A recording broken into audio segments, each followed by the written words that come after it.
Hello everyone, welcome to G centric. और पिछले lecture तक हम लोग पूरा का पूरा थ्योरेटिकल वर्जन गेट कैरेक्टरिस्टिक्स का डिस्कस कर चुके हैं और मैंने आपको बताया भी है कि जो इस साल का जो लेटेस्ट सिलेबस है हमारा, जो कि गेट 21 के लिए जो चेंज किया था आईआईटी ने, तो उस सिलेबस में फायरिंग और गेट सर्क्यूटरी हमें मेंशन करके रखी। इसका मतलब है कि हमें गेट से रिलेटेड, गेट सर्क्यूट से रिलेटेड कुछ भी कॉन्सेप्ट छोड़ के नहीं जाना है, क्वेश्चन पूछा जा सकता है।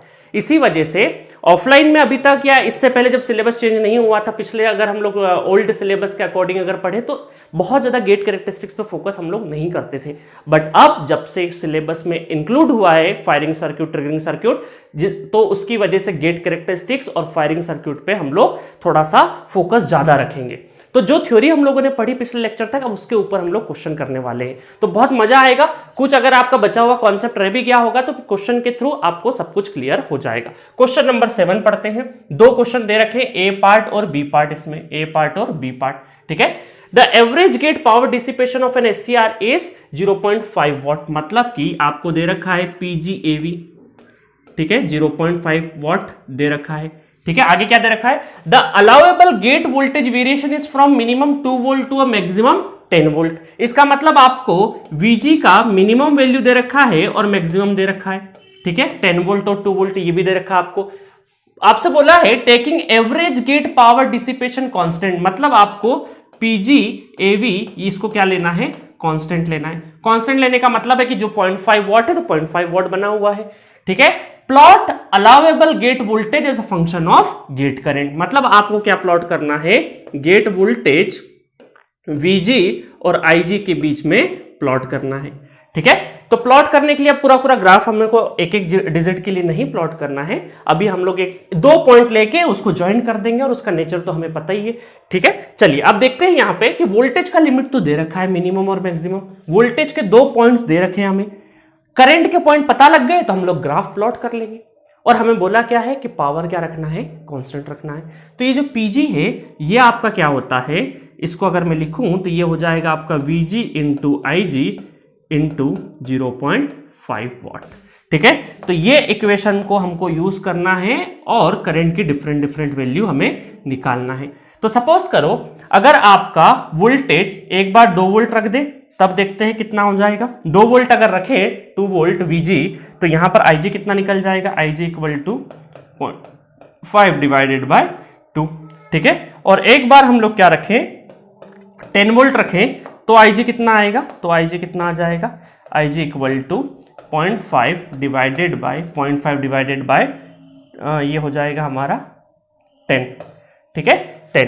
तो इसका मतलब ये कितना हो जाएगा, ये आपका हो जाएगा 1/4, ठीक है, 5 5 20, और ये कितना हो जाएगा 1/20, ठीक है। तो 1/4 मतलब कि 0.25 एम्पेयर, ठीक है। वोल्ट में दे रखा है तो आपको एम्पेयर में ही मिलेगा ये। और ये कितना हो जाएगा IG आपका, ये आ जाएगा आपका 0.05 एम्पेयर, ठीक है। तो मिनिमम और मैक्सिमम लिमिट आ चुकी है आपको। तो IG मिनिमम कौन सा हो जाएगा, ये मिनिमम हो जाएगा, कम वाला मिनिमम और मैक्सिमम ये वाला, ठीक है। तो इसका मतलब है कि अगर ग्राफ प्लॉट करना पड़ेगा आपको, तो ग्राफ कैसे प्लॉट कर सकते हैं आप, मिनिमम और मैक्सिमम के बीच में, मतलब कि ये पॉइंट और ये पॉइंट, और इस तरीके से आप एक एक पॉइंट लेंगे तो ग्राफ इस तरीके से प्लॉट होगा। और इसमें एवरेज पावर हम लोग क्या लेके चले हैं, कांस्टेंट लेके चले, ठीक है। तो इस तरीके से आपका प्लॉट बन जाएगा। तो ये प्लॉट, यहाँ पे प्लॉट, ठीक है। तो ये कितना आ जाएगा, यहाँ पे ये आपका वोल्टेज कितना रखा हमने, 10 वोल्ट रखा, 10 वोल्ट रखा, तब यहाँ पे करंट कितना है 0.05, और यहाँ का वोल्टेज कितना है, ये वोल्टेज हमारा कितना 2 वोल्ट मिनिमम, और मैक्सिमम कितना करंट है 0.25, ठीक है। तो ये इस तरीके से हम लोग ग्राफ प्लॉट कर दिए। अब आप बोलेंगे सर ऐसा नेचर कैसे पता, ठीक है, ऐसा नेचर आपको नहीं पता तो आप एक काम करिए ना, और भी पॉइंट लेके देख लीजिए, 2 और 10 के बीच में डिफरेंट पॉइंट्स आप ले लीजिए, और हर पॉइंट को देखिए ग्राफ कैसे प्लॉट करते थे, ये सब के सब पॉइंट ले लेते थे और इनको हम लोग फिर ज्वाइन कर देते थे, है ना। जब बचपन में ग्राफ कैसे प्लॉट करते हैं, एक्स एक्सिस और वाई एक्सिस की क्वांटिटी ले लेके अलग अलग बना के डॉटेड वर्जन में लगा के फिर डॉट को ज्वाइन कर देते थे, ग्राफ बन जाता था, ठीक है। तो इस तरीके से एक सिंपल सा हमने क्वेश्चन कर दिया। क्वेश्चन नंबर बी वाले पार्ट में आपको दे रखा है कि if SCR of part A का is triggered with the with the gate pulses of duty cycle 0.5। अभी तक मतलब कि ए वाले में ट्रिगरिंग कौन सी थी, कंटिन्यूअस ट्रिगरिंग थी। अगर कुछ भी मेंशन नहीं है तो हम क्या बोलेंगे, ड्यूटी साइकिल मेंशन नहीं है, इसका मतलब कि कंटिन्यूअस ट्रिगरिंग थी। बट आपको पार्ट सेकंड में क्या बोला है कि आपको पल्स ट्रिगरिंग दे रखी है और विद ड्यूटी साइकिल कितना 0.5। Find the new value of average power dissipation. अब एवरेज पावर डिसिपेशन की नई वैल्यू आपको फाइंड आउट करनी है। इसका मतलब हम ये बोल सकते हैं कि यहां पर क्वेश्चन बी पार्ट कर रहे हैं ना हम लोग सॉल्व, तो इसका मतलब है कि ड्यूटी साइकिल है तो पी एवरेज, पीजी एवरेज और ड्यूटी साइकिल के बीच में क्या रिलेशन होता है, ये रिलेशन हमारा क्या होता है, ड्यूटी साइकिल इनटू पीजीएम। और पीजीएम कौन सा दे रखा है आपको, ये पीजीएम, ये आपका जो शुरुआत में जो हम लोग देखिए ए पोर्शन जो था उसमें ये जो 0.5 वॉट था ना, यही हमारा क्या था, यही हमारा पीजीएम। कंटिन्यूअस ट्रिगरिंग की बात करेंगे तो पीजी एवरेज या पीजीएम बात तो बराबर ही है। अगर ड्यूटी साइकिल 1 हो जाए मतलब कि कंटिन्यूअस हो जाए, तब हम लोग क्या बोल सकते थे, तब हम बोलते थे पीजीएवी और पीजीएम बराबर है। तो ये जो एवरेज दे रखा था पहले केस में जब कंटिन्यूअस ट्रिगरिंग की बात थी तो वही 0.5 है। तो अब ड्यूटी साइकिल है तो अब हम क्या बोल देंगे 0.5 ड्यूटी साइकिल इनटू ये कितना है 0.5 वॉट। तो 25 तो कितना हो गया 0.25 वॉट, 0.25 वॉट। अब आपको बहुत अच्छे से ध्यान होगा, देखिएगा बहुत अच्छा क्वेश्चन है ये। इस क्वेश्चन से क्या पता चला हमें कि कंटिन्यूअस ट्रिगरिंग यूज कर रहे हैं तो पावर डिसिपेशन कितना है, पावर डिसिपेशन है आपका 0.5 वॉट। और अगर हमने पल्स ट्रिगरिंग दे दी और ड्यूटी साइकिल 0.5 कर दिया तो हमका जो पावर डिसिपेशन है वो कितना हो गया 0.25 वॉट हो गया। तो इसका मतलब क्या है कि ड्यूटी साइकिल से हम लोग कहीं ना कहीं पावर डिसिपेशन को कंट्रोल कर सकते हैं, मतलब power dissipation, average power dissipation को कहीं ना कहीं कंट्रोल कर सकते हैं। समझ में आए एग्जांपल किस तरीके से करना है, छोटे छोटे क्वेश्चंस आएंगे आपको करने को, ठीक है, और उसी को आपको परफॉर्म करना है। चलिए नेक्स्ट क्वेश्चन की तरफ बढ़ते हैं। सो नेक्स्ट क्वेश्चन है हमारा question number 8। For an SCR the gate cathode characteristics has a straight line slope of 130। इसका मतलब आपको गेट कैरेक्टरिस्टिक्स दे रखा है और गेट कैरेक्टरिस्टिक्स आपको पता है कि क्या होता है। देखिए गेट कैरेक्टरिस्टिक्स, ये वोल्टेज और ये करंट, ये वोल्टेज और ये करंट और ये स्ट्रेट लाइन आपको दे रखी है, ठीक है, ये स्ट्रेट लाइन दे रखी है, ठीक है, कोई सी भी स्ट्रेट लाइन हो सकती है। और हमको पता है कि नेचर कैसे होता है, लोड कैरेक्टरिस्टिक्स का ऐसे ही होता है स्ट्रेट लाइन। तो इसका क्या दे रखा है आपको 130 दे रखा है आपको स्लोप। तो इसका स्लोप असल में होता क्या है, इसका slope is nothing but VG divided by IG का ratio, VG divided by IG का रेशो 130 दे रखा है, 130 दे रखा है इसका स्लोप, ठीक है, 130 दे रखा है। इसको मैं थोड़ा सा ठीक ठाक प्लॉट कर देता हूं, ठीक है, 130 ये इस तरीके का नेचर दे रखा है आपको और 130 वैल्यू दे रखी है। सोर्स वोल्टेज कितना दे रखा है, triggered for a source voltage ES, source voltage क्या है आपका ES इक्वल टू 15 वोल्ट, ठीक है, और साथ में क्या दे रखा है and the allowable gate power dissipation of 0.5 watt. मतलब आपको पावर डिसिपेशन दे रखा है, पावर डिसिपेशन पीजीएमई मान सकते हैं इसको हम लोग 0.5 वॉट, क्योंकि ड्यूटी साइकिल वगैरह की बात नहीं करी है तो पीजीएमई ले लेंगे, ठीक है, पी एवरेज और पीजीएम बराबर ही है। अब देखते हैं यहां से क्या पूछा है आपको, क्या पूछा है, compute the gate source resistance. Gate source resistance मतलब कि आपको कहीं ना कहीं आरएस पूछा गया है, और आरएस पूछा है इसका मतलब आपको एक एक्सप्रेशन तो ध्यान होगी, इस पे लाइन खींच देते हैं हम लोग अच्छे से। एक एक्सप्रेशन आपको ध्यान होगी, कौन सी वाली, ES equal to VG plus IG into RS, ठीक है। तो अल्टीमेटली आपको ये RS निकालना है, अल्टीमेटली आपको क्या निकालना है, RS निकालना है। अब RS निकालने के लिए आपको VG भी नहीं पता है, ES पता है ना, क्या क्या अननोन है हमारे पास, अननोन क्या क्या है ये अभी हमें पता करना है और ये भी हमें पता करना है। ES हमें पता है और ये भी हमें पता करना है, मतलब इस इक्वेशन में VG, IG और RS 3 अननोन है, बट इन 3 अननोन को निकालने के लिए ये तो अल्टीमेटली हमें फाइंड करना है। IG और VG निकालने के लिए हमें 2 चीजें पता है, क्या पता है, एक तो PGM पता है और ये एक रेशो पता है, ठीक है। तो हम लोग इन दोनों इक्वेशन को यूज करते हैं, अगर इस दोनों इक्वेशन को हम लोग यूज करें और फिर यहां पे पुट करते हैं, ठीक है, इन दोनों इक्वेशन को यूज करके यहां पे हम लोग पुट करेंगे, देखते हैं इन दोनों इक्वेशन को यूज करते हैं। तो यहां से देखिए, यहां से हम ये बोल सकते हैं कि ये क्या निकल जाएगा, Vg इक्वल टू क्या हो जाएगा, Vg इक्वल टू 130 Ig बोल सकते हैं, 130 Ig। और इस Vg की वैल्यू Pgm हमें पता है कि Pgm इक्वल टू 130 है, और ये हो जाएगा Vg into IG equal to 130।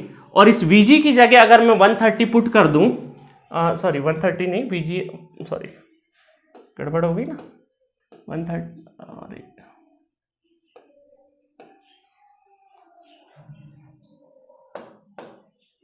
ठीक है, तो ये 0.5 और ये 0.5, ठीक है। तो ये Vg की जगह 130 रख देंगे हम लोग, तो Vg की जगह 130 रख देंगे Ig, तो 130 Ig का स्क्वायर 0.5, ठीक है। तो यहां से अंडर रूट कर देंगे तो कितना आ जाएगा, ये 0.5 डिवाइडेड बाय 0.5 डिवाइडेड बाय 130, और अंडर रूट कर दिया हम लोगों ने, तो ये आ जाएगा आपका Ig equal to 62 milli ampere. 10 to the power 3 आएगा तो उसको मैंने मिली से डिनोट कर दिया, ठीक है, मिली एम्पेयर। तो ये Ig आ चुका है हमारा, Ig आ गया है। तो आप किसी भी एक इक्वेशन में, ये एक इक्वेशन ये है हमारे पास, एक इक्वेशन ये है, ठीक है, एक इक्वेशन, इसको बोल देते इक्वेशन नंबर 1, इसको बोल देते इक्वेशन नंबर 2। इन दोनों इक्वेशन में से किसी से भी आप Vg फाइंड आउट कर सकते हैं। Vg मान लीजिए इससे फाइंड करें तो कितना आ जाएगा, Vg equal to 130 into 62 milli ampere, तो 110 टू द पावर -3, तो कितना हो जाएगा, ये हो जाएगा तकरीबन 8.06 वोल्ट, 8.06 वोल्ट, ठीक है। तो यहां से हमने क्या कर दिया, Ig की वैल्यू पुट कर दी यहाँ पे 130 इंटू समथिंग, तो ये कितना हो जाएगा 8.06। तो अब हमें क्या निकालना है, RS निकालना है। अब सारी चीजें पता है हमें, ES पता है 15, Vg कितना पता है हमें 8.06, ठीक है, प्लस Ig हमें कितना पता है, IG 62 milli, 10 to the power 3 लगाना, ठीक है, RS। तो ये कितना हो जाएगा 15 माइनस 8.06 डिवाइडेड बाय 0.062 है ना, मैंने मिली को उसमें कर दिया, 62 मिली एम्पेयर को वो कर दिया। तो ये आ जाएगा RS, जो आ जाएगा आपका 111.93 ohm. That is our answer, final answer, it is our final answer, ठीक है, RS की वैल्यू। तो आपको करना कुछ भी नहीं है, आपको ये स्लोप, ये कैरेक्टरिस्टिक्स से ये पता चल चुका था। देखिए, हो सकता है आपकी स्ट्रेट लाइन कुछ भी हो, बट हमें पता है कि यहां पर स्ट्रेट लाइन का जो भी स्लोप होगा वो कहीं ना कहीं हमें जो भी ये हमारा Vg डिफरेंस, मतलब कि y एक्सिस और x एक्सिस का रेशो ही रहेगा। तो उससे हमें पता चल गया 130।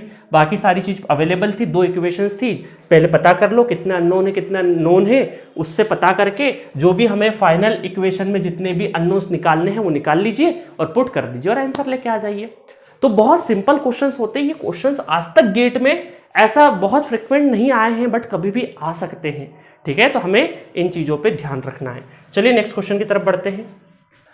सो क्वेश्चन नंबर 9 की तरफ बढ़ते हैं। क्वेश्चन नंबर 9 में आपको दे रखा है, the trigger circuit of a thyristor has a source voltage of 15 volt. मतलब आपको जो जो गिवन है वो पहले लिख लीजिए साथ में, तो अच्छा रहेगा, ठीक है। आपको क्या दे रखा है यहाँ पे, यहाँ साथ साथ में लिखते जाइए। ES आपको दे रखा है सोर्स वोल्टेज 15 वोल्ट, ठीक है। और क्या गिवन है आपको, and the load line has a slope of -120 ampere. आपको क्या दे रखा है, लोड लाइन का स्लोप दे रखा है। देखिए, लोड लाइन का जब भी आपको स्लोप गिवन हो ना, तब आपको क्या करना है, सिंपली ये है हमारा ये लोड लाइन, इसका जो स्लोप है वो कितना दे रखा है, -120 volt per ampere, not volt per ampere, हाँ वोल्ट पर एम्पेयर, ठीक है। तो जब भी लोड लाइन का डायरेक्टली स्लोप आपको गिवन हो, तब आप डायरेक्टली क्या बोलेंगे, यही हमारा क्या रहेगा, सोर्स रेजिस्टेंस, यही हमारा क्या रहेगा, 120 ओम सोर्स रेजिस्टेंस। पिछले क्वेश्चन में आपको स्लोप गिवन था, बट आपने फिर भी क्या है, उसको रेजिस्टेंस नहीं माना, उसको सोर्स रेजिस्टेंस हम लोगों ने नहीं माना पिछले केस में। क्यों? क्योंकि डायरेक्टली आपको लोड लाइन का नहीं दे रखा था, ये कोई भी एक स्ट्रेट लाइन गिवन थी, कोई भी एक स्ट्रेट लाइन गिवन थी, ठीक है, कोई भी एक स्ट्रेट लाइन गिवन थी, उसका आपको दे रखा था स्लोप 130। इसलिए हम लोगों ने कोई भी स्ट्रेट लाइन का Vg डिवाइड बाय IG लिया हम लोगों ने, ठीक है। और अगर आपको लोड लाइन का गिवन होगा तो वह आपका क्या रहेगा, रेजिस्टेंस ही गिवन होगा। क्यों? क्योंकि मैंने आपको बताया था कि लोड लाइन कैसे ड्रॉ होती है। लोड लाइन ये ओपन सर्किट से ES आता है और शॉर्ट सर्किट से ES डिवाइडेड बाय RS आता है, ठीक है। ओपन सर्किट और शॉर्ट सर्किट कंडीशंस के 2 पॉइंट बना के फिर हम लोग लोड लाइन बनाते हैं। तो कोई भी स्ट्रेट लाइन और लोड लाइन में थोड़ा सा डिफरेंस है। जब भी लोड लाइन की बात करें तो डायरेक्टली आपको क्या गिवन होगा, रेजिस्टेंस की ही बात कर रहे हैं। तो इसका मतलब पहला आपका आंसर तो बड़ा आसान हो गया। Source resistance required in the gate circuit 120 ohm, directly आपने बोल दिया, आंसर कर दिया, फर्स्ट का आंसर आ चुका है आपका। The minimum gate current to turn on the SCR आपको दे रखा है IG minimum, IG minimum, minimum gate current कितना दे रखा है 25 मिली एम्पेयर आपको दे रखा है मिनिमम। बट हमें पता है कि ना ही मिनिमम ना ही मैक्सिमम, जो आईजी है वो लाई करता है आपके आईजी मिनिमम और आईजी मैक्सिमम के बीच में, लाई करता है। ठीक है, निकालेंगे, सब कुछ निकालेंगे। आपको बोला है क्वेश्चन बी में, पहला तो निकल गया हमारा, सेकंड वाले में बोला है the trigger voltage and trigger current of an average gate power dissipation 0.5 watt. आपको क्या निकालना है असल में, एवरेज वीजी गेट वोल्टेज निकालना है और गेट करंट निकालना है। ठीक है, किसके लिए निकालना है, for an average power dissipation of 0.5, मतलब एवरेज पावर जो डिसिपेशन है वो आपका कितना है 0.4 वॉट। और इसका मतलब है कि वीजी इंटू आई क्या है आपका 0.4 वॉट। पावर दे दिया, मतलब एक इक्वेशन यहां से दे दी, हमें एक इक्वेशन यहां से दे दी, और हमें रेजिस्टेंस भी गिवन है, ठीक है, आरएस भी गिवन है, ईएस भी गिवन है। तो गिवन क्या क्या है उनके बेसिस पे हम लोग इक्वेशन फॉर्म करने की कोशिश करते हैं। ठीक है, गिवन क्या क्या है हमारे पास, गिवन ईएस हमें गिवन है, आरएस गिवन है, ठीक है, ईएस आरएस, और यहां पे इन दोनों का प्रोडक्ट गिवन है, एक इक्वेशन ये पता है हमें। तो अब इनके बिहाफ पे हम लोग क्या करेंगे, इनके बिहाफ पे कुछ फॉर्म करने की कोशिश करते हैं। हमें निकालना क्या, अल्टीमेटली वीजी और आईजी निकालना है। तो यहां पे हमें पता है ES equal to VG plus IG into ये हो जाएगा आरएस, ये इक्वेशन हमें पता है। हमें आरएस की वैल्यू पता है, तो यहां जो जो चीजें हैं हम रखते जाएंगे। तो 15 इक्वल टू वीजी हमें पता है क्या, नहीं पता, बट हमें ये लिख सकते हैं कि वीजी को अगर मैं करंट के फॉर्म में लिखूं तो क्या हो जाएगा 0.4 डिवाइडेड बाय आईजी प्लस यहां पे 120 इंटू आईजी, रेजिस्टेंस आरएस की वैल्यू पुट कर दी। अब देखिए एलसीएम लेंगे तो आपको क्वाड्रेटिक फॉर्म मिल जाएगा। क्वाड्रेटिक क्या मिल जाएगा आपको, quadratic form 15 IG equal to 120 IG square, LCM ले लेंगे तो आईजी स्क्वायर प्लस ये 15 उधर चले जाएगा और यहाँ पे कितना हो जाएगा 0.4। जब मैं इसको पूरे को क्वाड्रेटिक एक्सप्रेशन को इस तरीके से लिखूंगा तो कितना हो जाएगा, ये क्वाड्रेटिक इक्वेशन 120 आईजी का square minus 15 IG plus 0.4 equal to 0। ठीक है, क्वाड्रेटिक एक्सप्रेशन हो गई, 15 उधर ले गए, पहले से 4 है। इसको सॉल्व करेंगे तो 2 करंट की वैल्यू आपको मिलेगी। तो मेरे पास सॉल्यूशन ऑलरेडी अवेलेबल है, मैं लिख देता हूं यहाँ पे आईजी, एक आईजी आएगा आपका, 2 करंट मिलेंगे, आईजी की 2 वैल्यू मिलेगी हमें। आईजी की वैल्यू मिलेगी 30, ये है हमारे पास 38.56 मिली एम्पेयर, और दूसरी वैल्यू है 86.44। तो आईजी 2 अवेलेबल हो गया। अच्छा, अगर कोई बोले आपसे मिली एम्पेयर है ना, सबके सब क्या है मिली एम्पेयर, दोनों में से कोई एक टिक करना हो तो आप क्या करेंगे, जो आईजी करंट ज्यादा है वो टिक करेंगे। क्यों, क्योंकि अगर आईजी ज्यादा होगा तो हमारा टर्न ऑन टाइम क्या रहेगा, कम रहेगा, और हम चाहते हैं कि गेट करंट ज्यादा रहे। हाँ, मैक्सिमम को क्रॉस नहीं करेगा बट टर्न ऑन टाइम हमारा क्या हो जाएगा, कम हो जाएगा, इसीलिए 86.44 को ही हम लोग पिक करेंगे। बट अभी हमें यहाँ पे कुछ ऐसा नहीं दे रखा कि एक करंट वैल्यू एक पिक करना है। अभी हमको पूरा कन्वेंशनल वे में अगर सॉल्व करना ऑब्जेक्टिव होता तो अगर एक आंसर अवेलेबल होता तो वही टिक करते, बट अभी कन्वेंशनल वे में करना है तो हम दोनों करंट लेके दोनों वोल्टेज निकाल सकते हैं। ठीक है, तो अभी मैं यहाँ पे एक वोल्टेज निकाल देता हूं, एक आप निकाल लीजिएगा, ये इक्वेशन है सिंपल सी।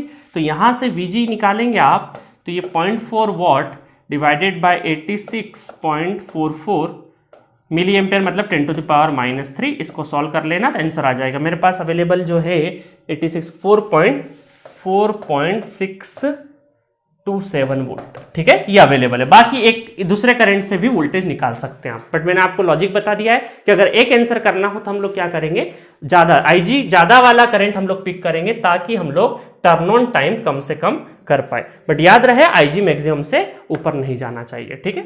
चलिए बाकी इसी इक्वेशन से लेके आ रहे हैं तो वैसे ही आपका ज्यादा जाएगा नहीं आईजी, ठीक है, क्योंकि लोड कैरेक्टरिस्टिक आरएस वगैरह फिक्स है सब। तो इस तरीके से हमारा क्वेश्चन नंबर 9 फिनिश होता है।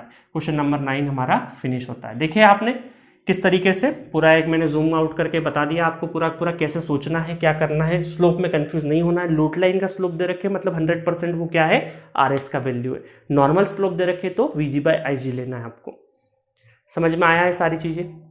चलिए नेक्स्ट क्वेश्चन की तरफ बढ़ते हैं हम लोग। नेक्स्ट क्वेश्चन की तरफ बढ़ते हैं। क्वेश्चन नंबर 10 मेरी हैंडराइटिंग में लिखा हुआ है, आई होप आपको नजर आ रहा होगा। For an SCR, the gate cathode characteristics is given by a straight line slope of 20 volt per ampere, ठीक है, passing through the origin. The turn on time is 4 microsecond and the gate current required to turn on is 400 milliampere, ठीक है। आपको क्या क्या given है मैं सब लिख दूंगा। If the gate source voltage is 15 volt, सब कुछ वैल्यू गिवन आपको पूछा है। Calculate the resistance to be connected in series and gate power dissipation.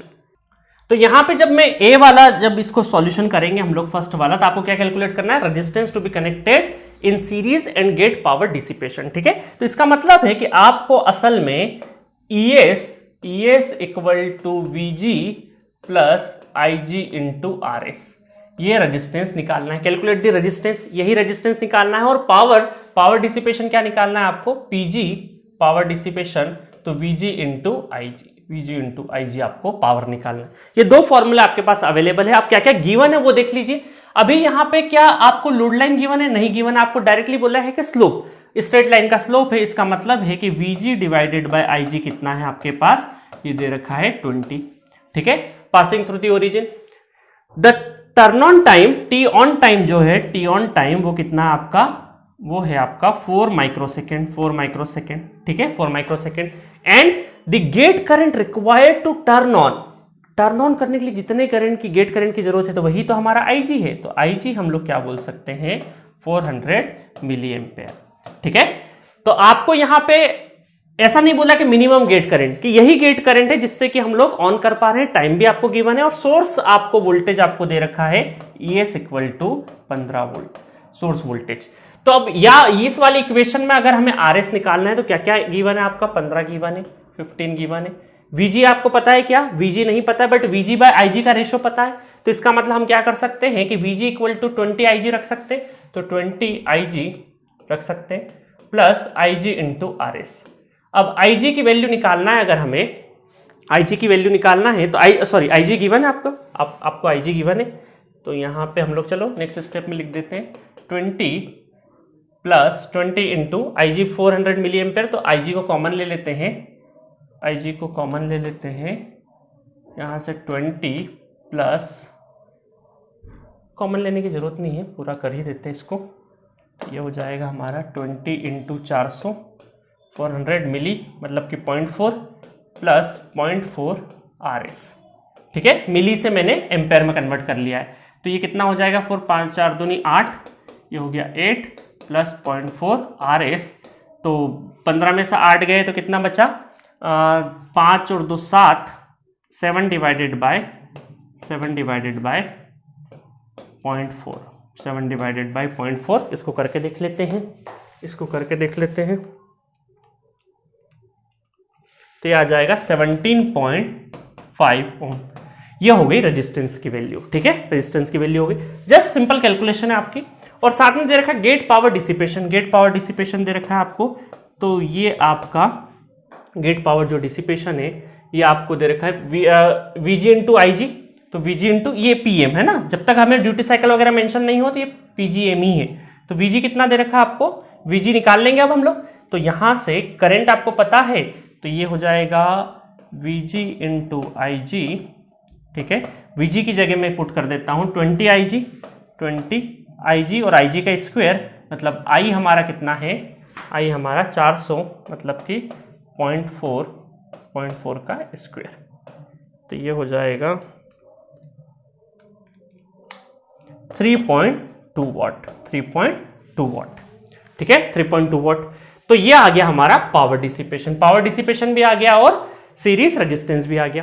Next आपको क्वेश्चन दे रखा है given that the pulse width is equal to the turn on time. अब आपको क्या दे रखा है, टर्न ऑन टाइम के बराबर आपकी पल्स विड्थ दे रखी, pulse width is equal to turn on time and PG average question second चालू हो गया आपका, है ना, येलो से कर देते हैं, क्वेश्चन सेकंड आपका चालू हो गया। अब आपको बी पार्ट में क्या करना है, यहां पर आपको टर्न ऑन टाइम के बराबर आपका क्या है, पल्स विड्थ है, ये हमारा पल्स विड्थ है ना, पल्स विड्थ, तो ये हमारा टी ऑन के टाइम मतलब T1 जो था ना हमारा T1, तो वो T1 कितना है हमारा, टर्न ऑन टाइम कितना दे रखा है आपको, टर्न ऑन टाइम ये रहा 4 माइक्रोसेकेंड, ठीक है। और आपको क्या दे रखा है, पीजी एवरेज दे रखा है 0.2 वॉट।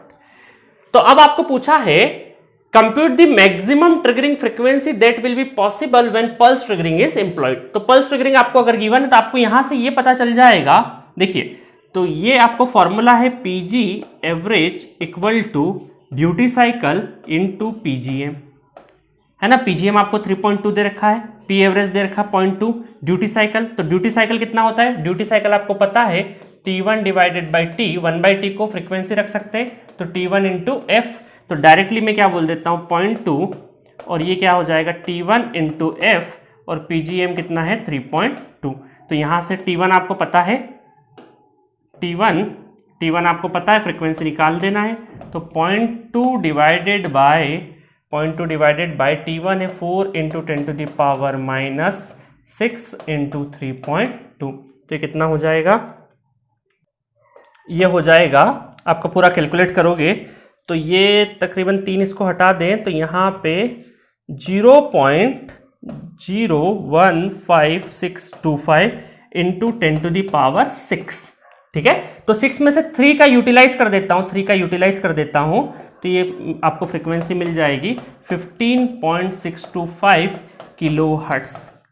एक 3 से मैंने 3 हटा दिया और एक 10 टू द पावर 3 को मैंने किलो में लिख दिया, तो 15.625 किलो हर्ट्ज आपकी क्या आ जाएगी, फ्रीक्वेंसी आ जाएगी, ठीक है। सो इस तरीके से ये आपका क्वेश्चन पूरा का पूरा फिनिश होता है, ठीक है। मैंने इसको थोड़े से उसमें कर दिया है, जूम आउट कर दिया है। तो गिवन क्या है वो लिखना है आपको सिंपल, ठीक है। गिवन क्या है, क्या क्या इक्वेशन, लिमिटेड इक्वेशन है हमारे पास। देखिए कौन कौन सी इक्वेशन है, पूरे रिवाइज करवा देता हूँ। कुछ क्वेश्चंस में हम लोगों ने क्या किया, पीजी की इक्वेशन लगाई हमने, वीजी इंटू आईजी, ये इक्वेशन लगाई है। उसके अलावा ES equal to VG plus IGRS, ये इक्वेशन लगाई है, ठीक है। इन 2 इक्वेशन से, और बाकी हमारा स्लोप, तो स्लोप अगर नॉर्मल है तो नॉर्मल स्लोप को हम लोग वीजी डिवाइडेड बाय आईजी रख सकते हैं, और अगर वो लोड लाइन का अगर मेंशन है, लोड लाइन का, तो उसको हम लोग डायरेक्ट आरएस बोल सकते हैं, ठीक है। तो जिस तरीके से जैसे सेकंड